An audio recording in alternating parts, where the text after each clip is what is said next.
All right, let's get right into it. Today, we're going to break down this really powerful, kind of provocative theory from a piece called The Weaponization of Division. And the core idea here is that all the political anger, all the hatred you see everywhere, it's not some accident. Nope. The author argues it's a deliberate strategy. And the way they kick it off, well, it's with a pretty shocking thought experiment. So, the source material just throws you right in with this fictional scenario. Imagine a well-known political commentator is murdered in public. But here's the thing, the author isn't really focused on the person, it's all about the reaction. Because instead of everyone being horrified, the internet just explodes with people celebrating, cheering, making memes about it. And it's that reaction, the piece argues, that shows us something really truly disturbing about where we're at as a society. And this isn't just about some made-up event, you know? The author uses it to frame this celebration not as some weird, isolated thing, but as a horrifying signal. It's a sign that we've really crossed a line. We've gone from just disagreeing about politics into something way, way darker. A place where violence is actually starting to look like a legitimate part of the conversation. Now, the piece ties this directly to what we see every day, arguing that media networks just keep airing clips that frame political opponents not as your neighbors, but as enemies, as existential threats.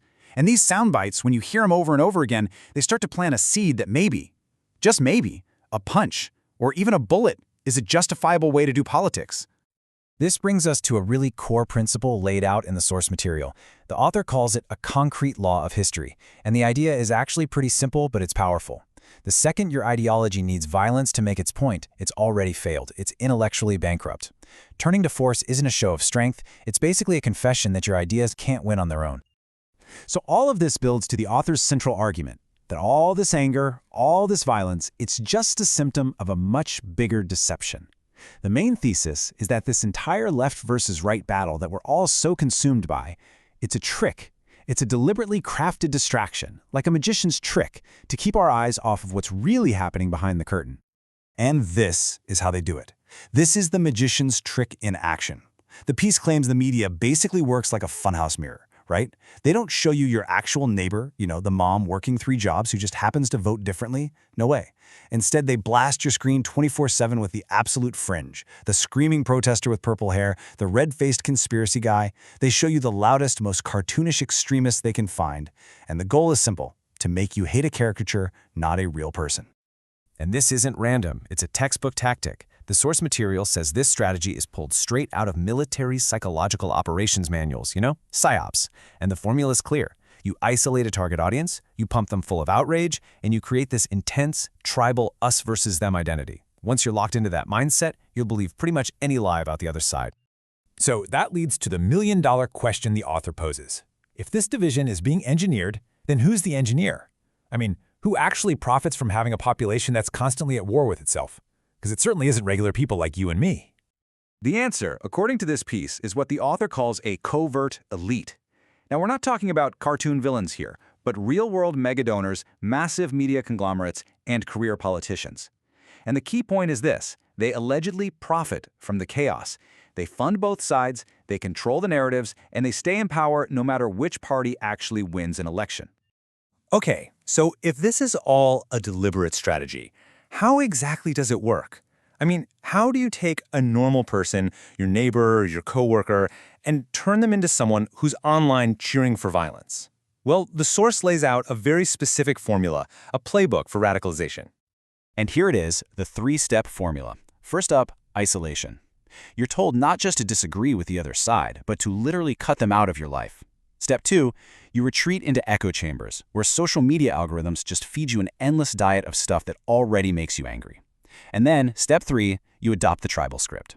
Every single issue, taxes, healthcare, you name it, gets framed as this huge life-or-death battle between good and evil. The author points out this is the exact same formula used for cult indoctrination. What this process does is it creates this potent cocktail in your brain. You've got constant outrage, this feeling of righteous superiority, and this really powerful sense of tribal identity, all mixed together. And that combination, it just short-circuits rational thought. The piece suggests this cocktail actually makes people feel morally justified in their hatred, which is how they can celebrate things they would normally find absolutely horrifying. And the source offers a really stark warning from history. This isn't a new path we're on. It's a well-worn death spiral. It always starts when open debate gets replaced by suppression. Then, violence starts to take the place of conversation. And from there, the author says, the result is always the same. Society walks right into a death trap. History offers zero exceptions to this rule. But after laying out this pretty grim playbook, the author pivots to a solution, and it's not a political one. It's about breaking the spell by embracing a simple but really powerful act of rebellion. It's called the rebellion of sanity. Because really, if you strip away all the slogans and the hashtags, what do most of us actually want? At the end of the day, the piece reminds us it's these basic human things, right? We want our kids to be safe, a roof that doesn't leak, food in the fridge, a job that doesn't crush our soul, and maybe some honesty from our leaders. And guess what? The person with the opposing political bumper sticker down the street, they want those exact same things. And this leads to a pretty crucial realization, a real light bulb moment. You have fundamentally more in common with your supposed political opponent than you do with the distant media executives or billionaire donors who are pretending to speak for your side. The source presents this as the very first step to breaking the entire illusion. So what even is sanity in this context? Well, the author defines it as a conscious choice. It's refusing to let a screen tell you who to hate. It's holding on to the ability to disagree with someone, even passionately, without thinking they're the devil. And it's drawing a hard line in the sand that says violence is where politics ends, not where it begins. And here's maybe the most empowering part of the whole argument. This entire outrage machine, it has a fatal weakness. It runs on our participation. It absolutely needs our clicks, our shares, our anger, and our hatred to survive. The moment we choose to starve it of that fuel, the whole system, this theory goes, just starts to die. To make this choice real, the author offers up a kind of personal pledge. It's a commitment to not let propaganda tell you who your enemies are, to reject the normalization of political violence, and to never, ever cheer for blood. It's an active choice to go looking for sanity, for unity, and for the humanity in other people before you ever see their politics.